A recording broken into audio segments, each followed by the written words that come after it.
प्रदेश में जब से बीजेपी की सरकार बनी है उसके बाद हर आम जनता के मुंह पर सिर्फ और सिर्फ एक ही सवाल है कि इस बार मुख्यमंत्री कौन बनने वाला है, किसको मिलने वाली है राजस्थान की कमान और बीजेपी की जो स्ट्रैटेजीज हैं वो किस तरह से होंगी, कौन से ऐसी प्राथमिकताएं हैं जो वो आगे लाके उन प्राथमिकताओं के बदले में वो मुख्यमंत्री चुनेंगी।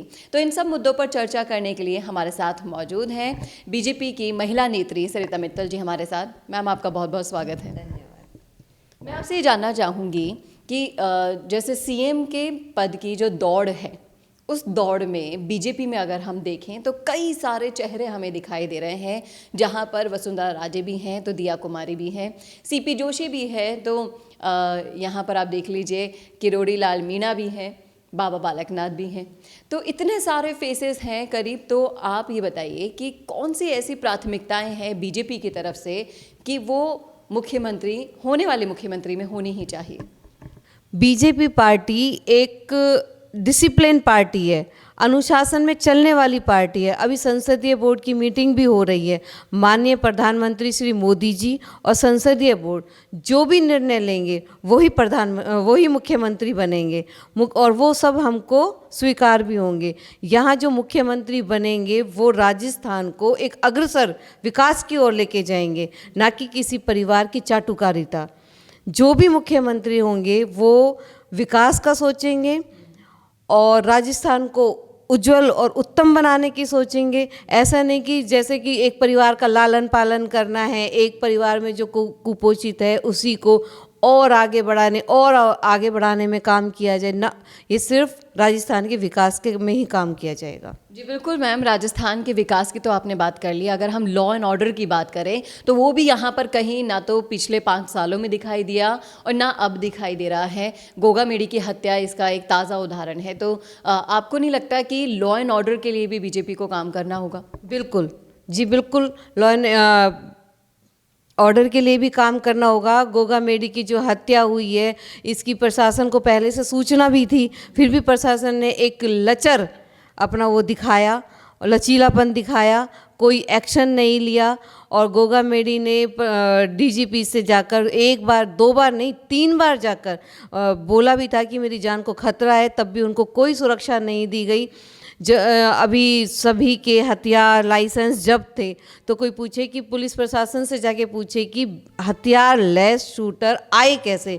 क्या उनकी जो चेकिंग है इतनी ढीली है, इतनी लचीली है कि कोई भी शूटर आ जाएगा? अभी इस समय जबकि सभी को पता है कि किसी के पास भी हथियार नहीं है, सबके हथियार लाइसेंस सब जब्त हो चुके हैं। तो इसके ऊपर तो बहुत काम किया जाएगा। इसी के साथ मैं आपसे ये भी जानना चाहूँगी कि आप भी एक महिला कार्यकर्ता हैं, तो क्या आप मुख्यमंत्री जो बनने वाले हैं भावी राजस्थान के, तो क्या आप भी चाहेंगे कि एक महिला मुख्यमंत्री बने जिससे जो महिलाओं पर अत्याचार हो रहे थे उस दिशा में नया कदम उठा सकें? जी, ये तो हमारे माननीय प्रधानमंत्री जी और पार्टी और आला कमान वो जो निर्णय लेगी वही हमें मंजूर है। तो यहाँ पर आपने देखा कि बीजेपी की जो सबसे बड़ी प्राथमिकता है वो ये है कि डिसिप्लिन में रहना पसंद करती है पार्टी, और जो आला कमान कह देंगे वही होगा। हाल ही में एक स्टेटमेंट आपने देखा, सुना या पढ़ा होगा मैम कि 25 सितंबर की जो घटना हुई थी उसमें तो कौन आला कमान जैसा जो जुमला था वो दिखाई दे रहा था, लेकिन अब जब पार्टी कांग्रेस में जो कांग्रेस पार्टी हाशिए पर आ गई है राजस्थान में, जो रिपीट होने के सपने देख रही थी वो सारे सपने चूर चूर हो गए हैं। अब वो आला कमान को तवज्जो दे रही है, तो क्या उनको बीजेपी से सीख मिली है? बीजेपी से सीख भी मिली है, कुछ अपनी कहते हैं ना कुर्सी जाने का एक डर भी होता है, तो भाई इससे कुछ सबक मिल जाए।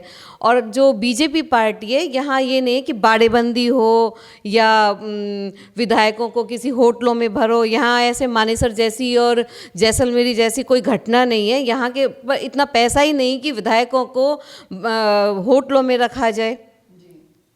जैसे कांग्रेस की पार्टी में अभी मानेसर में विधायकों की बाड़ेबंदी हुई थी, यहाँ ऐसा कुछ नहीं है। यहाँ सिर्फ और सिर्फ मेरिट लिस्ट के अनुसार ही, उसके आधार पर ही मुख्यमंत्री बनेंगे। जी बिल्कुल। तो देखा आपने, सुना आपने कि बीजेपी में कोई भी आला कमान के आगे अपना ये जो कहते हैं बगावत कहते हैं वो नहीं दिखा सकता। यहाँ एक डिसिप्लिन होना बहुत ज़रूरी है और बीजेपी अब सबसे बड़ी पार्टी बनकर भी उभर गई है और एक अनुशासनहीनता जो कांग्रेस में दिखाई वो बीजेपी में कतई बर्दाश्त नहीं की जाती। इसीलिए जो आलाकमान का फैसला होगा वही सर्वोपरि होगा। अभी देखना दिलचस्प होगा कि सारी प्राथमिकताओं पर आलाकमान के कौन शख्स खरी उतरता है और राजस्थान की बागडोर उनको मिलती हैं। बहुत जल्द ये फैसला हो जाएगा, लेकिन आप भी बता सकते हैं क्या आप भी सरिता मित्तल जी के विचारों से सहमत हैं? क्या आप भी एक महिला मुख्यमंत्री को सौंपना चाहते हैं राजस्थान की बागडोर? सब कुछ लिख डालिएगा कमेंट बॉक्स में, क्योंकि आपकी राय हमारे लिए मैटर करती है। कैमरामैन चेतन के साथ चेतना शर्मा, नमस्कार।